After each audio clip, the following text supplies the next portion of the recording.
Have you ever felt that there's a dark side inside you? A voice whispering thoughts of anger, revenge, wounded pride. That part you try to hide from others, but which emerges in moments of greatest pressure, in your most private thoughts, when no one is watching. Perhaps it's that resentment you've harbored for years, feeding it in silence.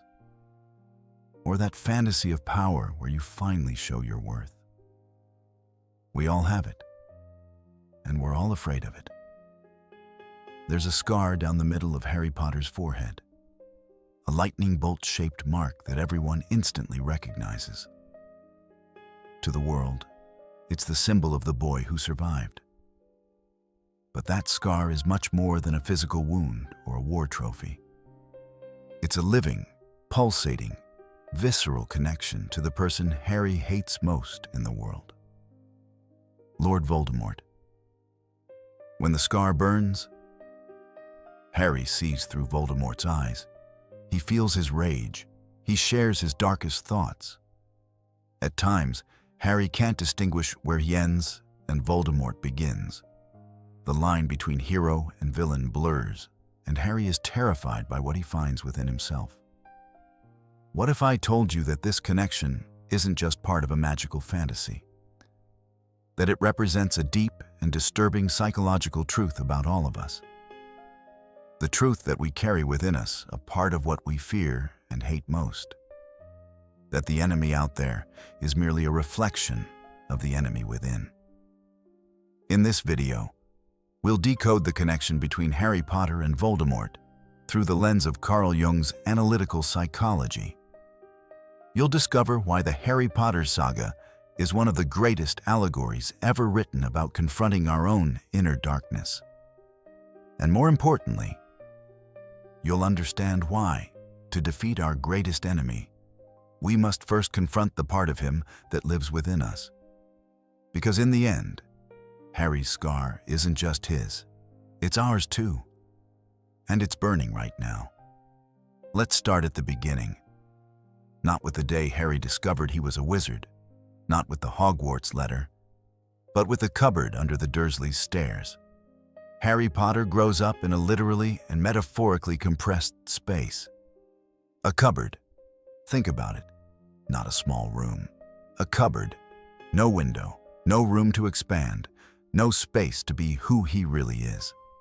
He sleeps among brooms and cobwebs, while his cousin Dudley has 2 entire bedrooms.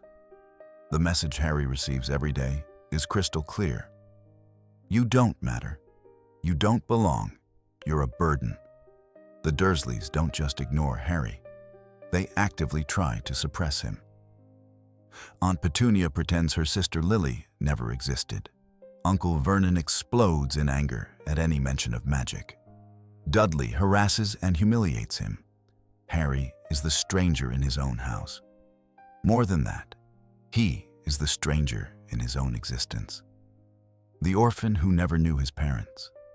The child who grows up without history, without roots, without a mirror to see who he really is. He looks at Aunt Petunia and sees his mother's eyes, but twisted with bitterness and envy. He carries a trauma he doesn't even fully understand.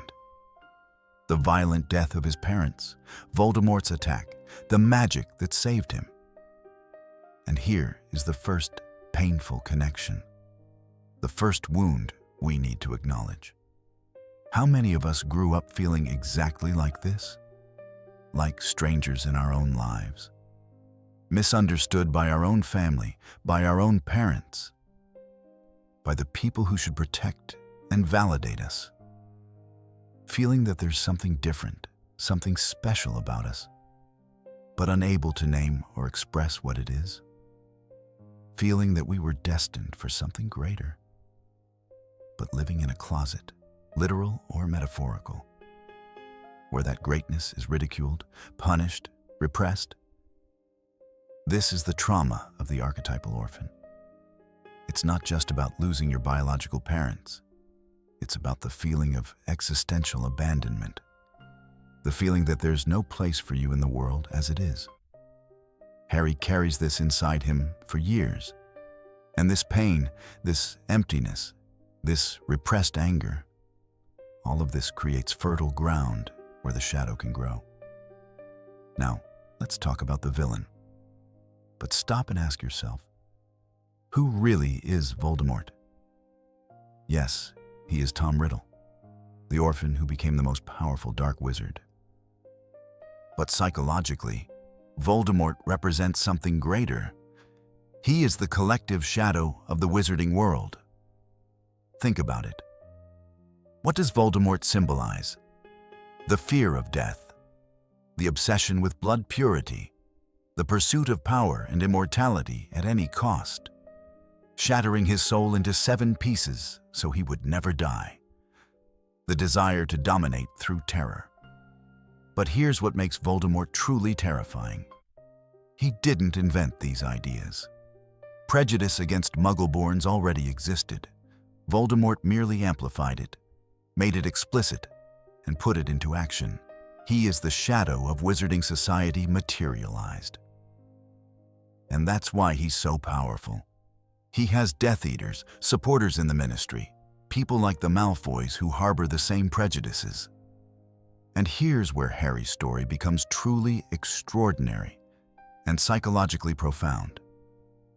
When Voldemort tries to kill Harry on that fateful night in Godric's Hollow, when the killing curse rebounds and destroys his body, he doesn't just leave a scar on Harry's forehead. He transfers a part of his own soul into Harry, an accidental Horcrux, a fragment of Voldemort living, breathing, existing within the body and mind of Harry Potter. Harry becomes the living vessel for Voldemort's shadow. And that's not metaphorical. It's literal in the narrative. But symbolically, it's one of the most powerful representations of the psychological truth we all carry. The shadow of our enemy lives within us. What does this mean for Harry? It means that he carries within him the very traits he hates and fears most. He can speak Parseltongue, the language of snakes, the gift of Salazar Slytherin and Voldemort. He feels Voldemort's rage, his violent impulses, his lust for power. He has visions through Voldemort's eyes, shares his emotions, his thoughts. He was almost placed in Slytherin by the Sorting Hat, which saw in him ambition, cunning, a certain disregard for the rules. The mental connection between Harry and Voldemort is not merely a convenient plot device for J.K. Rowling to advance the story. It is a visceral, disturbing, and profoundly true representation of the hero's journey to confront his own personal shadow. That part of us that is angry when we feel wronged. That is proud when we feel superior. That is thirsty for revenge when we are hurt. That is tempted by power when we see the opportunity to finally be respected, feared, admired. The part we desperately want to deny exists, but which pulsates beneath the surface, waiting for a moment of weakness to emerge. And then comes the prophecy. The prophecy that Voldemort partially overheard and that led him to attack Harry. The prophecy that defines the fate of both. Neither can live while the other survives. At first glance, it seems like a literal death sentence, a final duel where only one will emerge alive. But look deeper. Look through the lens of Jungian psychology. This prophecy is not merely literal. It is psychological. It is existential. As long as Harry denies, represses, or runs from the dark part within him, the part that is connected to Voldemort, the part that carries the same impulses of anger and power, he cannot live fully, authentically, as a complete human being. He lives divided, at war with himself. And as long as Voldemort exists as a mere unintegrated shadow, without humanity, without love, without the capacity to confront his own mortality and weakness, he cannot truly live either. He exists, yes. He has power, yes. But he does not live. He is a fragmented shell of a human being, scattered across 7 Horcruxes, incapable of connection, of meaning, of anything beyond survival and domination. The prophecy foreshadows a fundamental Jungian truth. The integration of the shadow is inevitable. Either you integrate it consciously, through the difficult work of self-knowledge and confrontation, or it integrates you unconsciously, consuming you from the inside out. The final confrontation will not simply be between 2 wizards casting spells. It will be between Harry's conscious ego and his own shadow. And only one can survive as it is. Now let's raise the bar and reveal the master key. Let's talk about Carl Jung and the integration of the shadow, because this is where the Harry Potter saga reveals its true, hidden psychological genius. For Jung, the shadow is everything we don't want to be. These are the traits we consider unacceptable, shameful, or dangerous. So we repress them, deny them, and project them onto others. Projection is the shadow's favorite mechanism. Our most hated enemies often carry the traits we most deny in ourselves. But here's the devastating problem. The more we repress the shadow, the more power we give it. It doesn't disappear. It doesn't dissolve. It grows in the unconscious, feeding on our denial, on our psychic energy, until eventually it becomes large and strong enough to explode in destructive ways. Addictions that appear out of nowhere. Uncontrolled anger that ruins relationships. Self-sabotage that destroys opportunities just when you're about to succeed. Toxic relationships where you repeatedly attract people who embody the exact traits you deny in yourself. Depression, anxiety, a constant feeling of being at war with yourself. According to Jung, the only solution is integration. Recognizing the shadow. Looking at it head-on without looking away. Understanding that it is part of you, that it has always been part of you, and that denying this is denying a fundamental part of your humanity. And then, and this is absolutely crucial, learn to master it without being consumed by it. Not repress it, but integrate it. Not deny it, but understand it. Not destroy it, but transform it. And here's the insider knowledge that completely transforms how we see Harry Potter. Harry's strength doesn't come from his purity. It comes from his ability to know his own darkness without being destroyed by it. Look at the evidence throughout the saga. Harry can speak Parseltongue, and it terrifies him because it's the mark of Slytherin, the mark of Voldemort. But he learns to use this gift for good, to save people, to understand enemies, to communicate with Nagini's snake and eventually discover that she is a Horcrux. Harry experiences intense bursts of rage, especially in the 5th book, when his connection to Voldemort is stronger than ever. He explodes at Ron and Hermione. He desperately wants to use magic against the Dursleys. He takes pleasure in imagining revenge against Snape and Umbridge. And this terrifies him. He's afraid of becoming like Voldemort. Harry is tempted by power repeatedly. By the resurrection stone, which could bring his parents back. By the cloak of invisibility, which gives him power over others without consequences. By the elder wand, which would make him invincible. And at each moment, he feels the seduction. He understands why someone would choose that path. The Sorting Hat saw genuine Slytherin qualities in Harry. It wasn't wrong.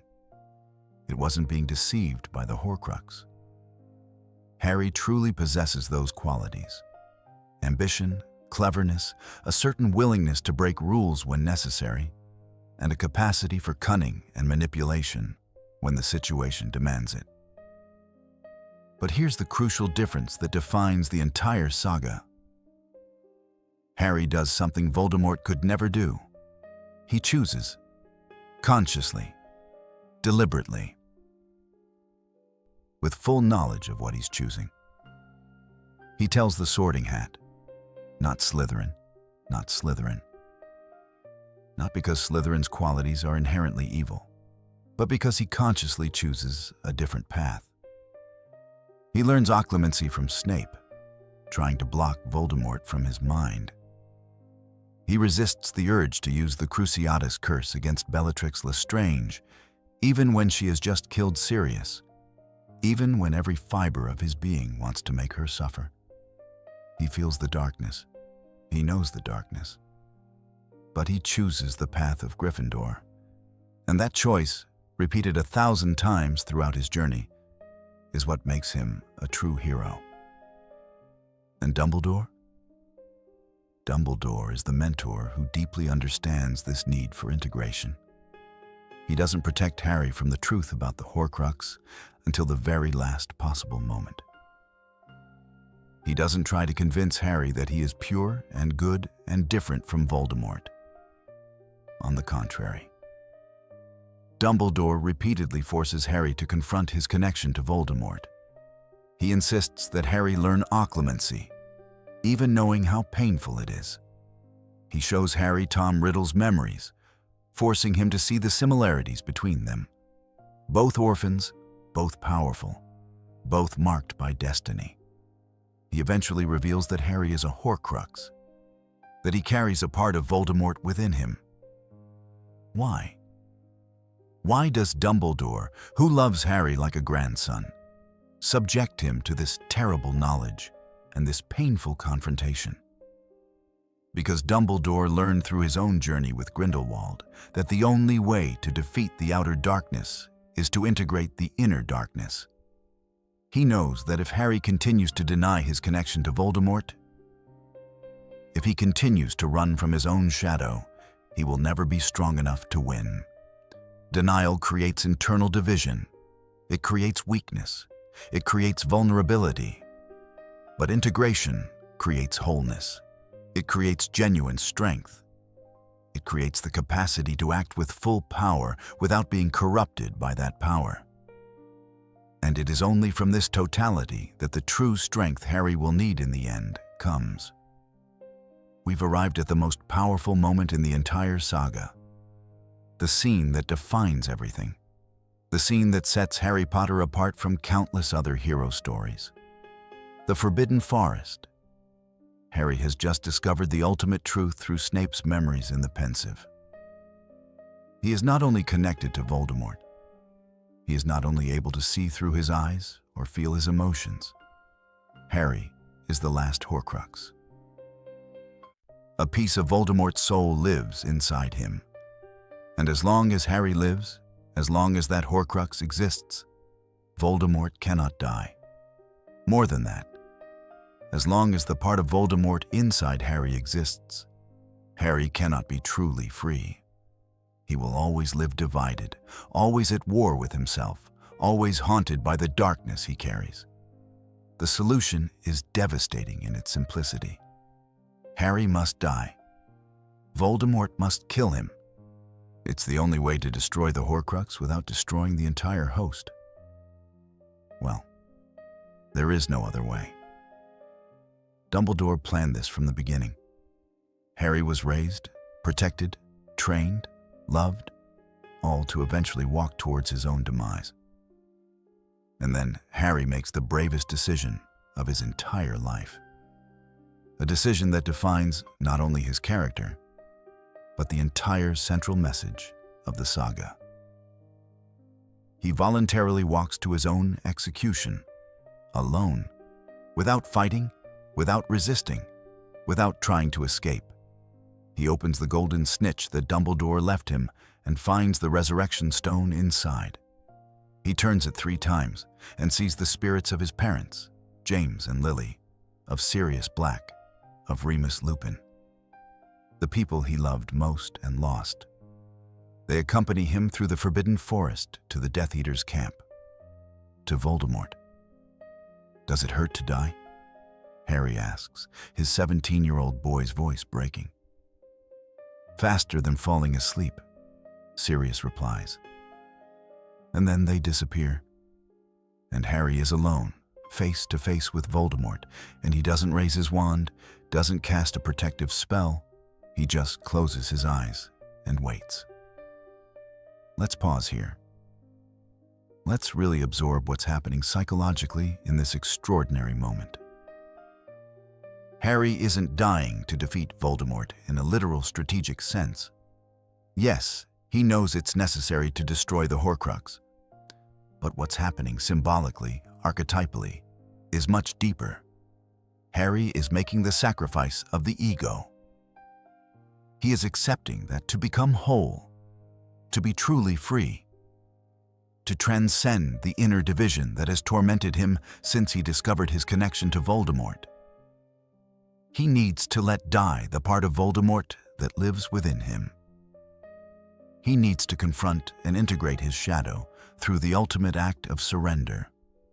Not through force, not through repression, not through denial, but through total acceptance and complete surrender. This is the central paradox of shadow integration that Jung tried to teach.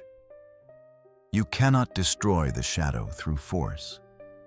The more you fight against it, the stronger it becomes. You cannot suppress it with goodwill and positive intentions. It always finds a way back. The only way to truly integrate the shadow is to go through it, to die to it, to surrender your ego, your defenses, your carefully constructed self-image, and then be reborn on the other side, transformed, whole, complete. When Voldemort casts the killing curse, Avada Kedavra, Harry doesn't resist, and the curse hits him. He falls. He dies. But then something extraordinary happens. Harry wakes up in a place that looks like King's Cross Station, but bright, ethereal, empty. And there, under a bench, is something that looks like a child, but deformed, bleeding, pathetic. It's the part of Voldemort that lived inside him, now separated, destroyed, dying. And Dumbledore is there, and he offers Harry a choice: to go back or to move on, to truly die or to return to life. Why did Harry survive when the Horcrux was destroyed? Because Harry chose to die. He surrendered his ego. And in that voluntary, conscious surrender, full of love and purpose, he transcended. He integrated the shadow without being destroyed by it. Voldemort used Harry's blood to resurrect his body. And in that blood was the protection of Lily's sacrifice, the love she invoked when she died for Harry. So a part of Harry still lived in Voldemort. And as long as Voldemort lived, Harry could live too. But symbolically, psychologically, Harry survived because he completed the journey of integration. He confronted his shadow, accepted it, passed through it, and emerged transformed. This scene in the Forbidden Forest is the spiritual climax of the entire saga. It's the moment when Harry stops running from his darkness and walks directly into it, with his eyes open, fully aware, with absolute courage. And now, the immediate practical application, the bridge between fantasy and your real life. Pause for a moment and ask yourself with brutal honesty: what part of Voldemort do you carry within you? And don't give me a superficial answer. Dig deep. What is that trait, that impulse, that pattern that you hate to admit exists within you? Is it a deep resentment you've harbored for years against someone who hurt you, and you secretly feed it, promising yourself that one day they will pay?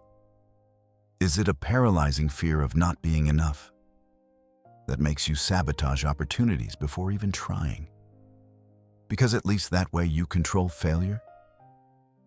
Is it a thirst for control over other people, masked as care or concern, that pushes away those you love? Is it repressed anger that explodes at the wrong times, on the wrong people, leaving destruction in its wake? Whatever it is, you know what it is. You feel it now as you read, and you're doing what most people do. You're running away, suppressing, denying, justifying. It's not that bad. Everyone has it. I have good reasons. It's not my fault. And the more you run away, the more power this shadow has over your life. It controls your decisions, your relationships, your ability to be happy and fulfilled.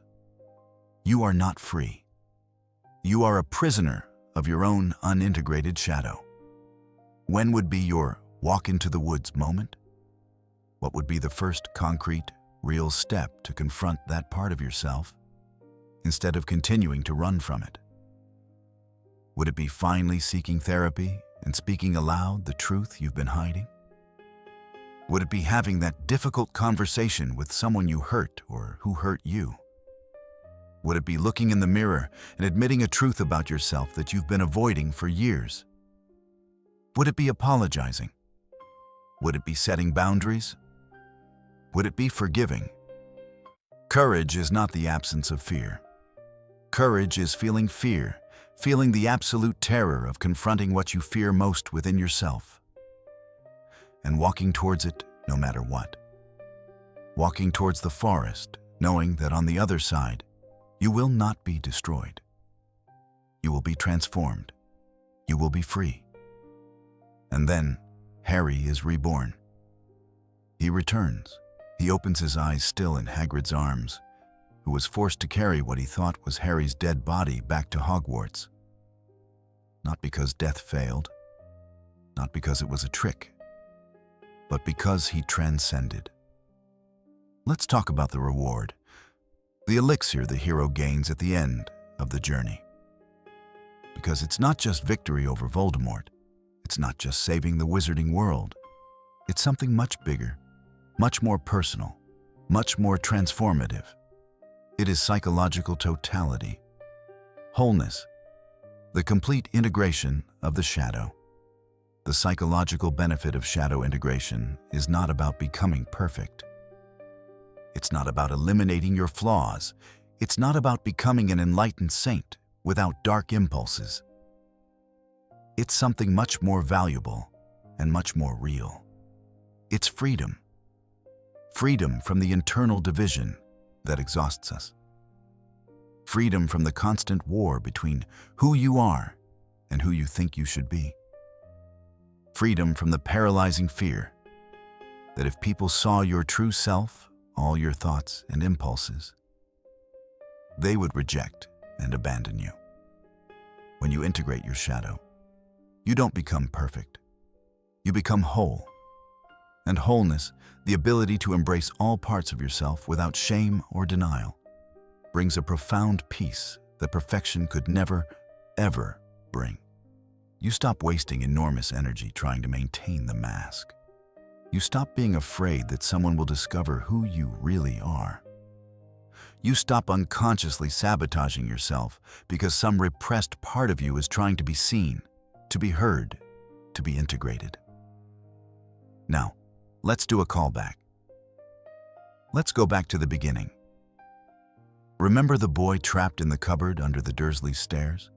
Small, powerless, invisible, rejected, voiceless, powerless, with no place in the world. Contrast this image with Harry at the end of the saga. Really visualize that transformation. Harry is standing in the Great Hall of Hogwarts. The battle is over. Bodies are scattered across the floor. Friends, enemies, heroes, cowards, all mixed together in the great democracy of death. Voldemort is dead, finally, definitively, and Harry is alive. More than that, Harry is the master of the Elder Wand. He won it from Draco Malfoy, who had won it from Dumbledore. He holds in his hands the most powerful object in the wizarding world, the Elder Wand, which makes its owner invincible in duels, which grants power beyond imagination, combined with the invisibility cloak, which he already possesses through family inheritance. Harry has 2 of the 3 Deathly Hallows. He could search for the Resurrection Stone, which he dropped in the Forbidden Forest. He could become the true master of death. He could have it all. He could rule. He could rewrite the laws of the wizarding world. He could take revenge on all who had wronged him, The Dursleys, the Malfoys, the surviving Death Eaters. He could be feared, adored, obeyed without question. Voldemort would have done exactly that. Tom Riddle, the other orphan, the other powerful boy marked by destiny, chose precisely that path. But what does Harry do? He goes to Dumbledore's office, and there, in front of Hermione and Ron, in front of the portraits of all the previous headmasters who watch in silence, Harry breaks the Elder Wand. He breaks it in half and throws it away. He renounces absolute power, consciously, deliberately, without hesitation. Why? Not because he's naive, not because he doesn't understand what he's giving up. Harry understands perfectly. He's felt the temptation. He knows the pull of power. He has within him the capacity to be like Voldemort. The Horcrux proved it. But he no longer needs external power to feel whole. He no longer needs to dominate others to feel secure. He no longer needs to be the strongest, the most feared, the most powerful. Because he has mastered true power, power over himself. This is the ultimate, irrefutable proof of his shadow integration. He knew the deepest temptation. He felt the call of absolute power. He experienced the darkness within himself. But he was not consumed by it. He integrated it, understood it, and then consciously chose a different path. He chose integrity over dominion. He chose completeness over control. He chose to be whole over to be all-powerful. The boy in the closet became the man who broke the most powerful wand in the world. Not because he was too weak to use it, but because he was strong enough not to need it. And that is the greatest victory of all. Greater than defeating Voldemort. Greater than saving the wizarding world. The victory over oneself. The victory over one's own shadow. So, what is the ultimate lesson that Harry Potter teaches us? What is the truth that runs through the entire saga, from the Philosopher's Stone to the Deathly Hallows? True mastery is not about destroying the darkness in the world. It's about mastering the darkness within yourself.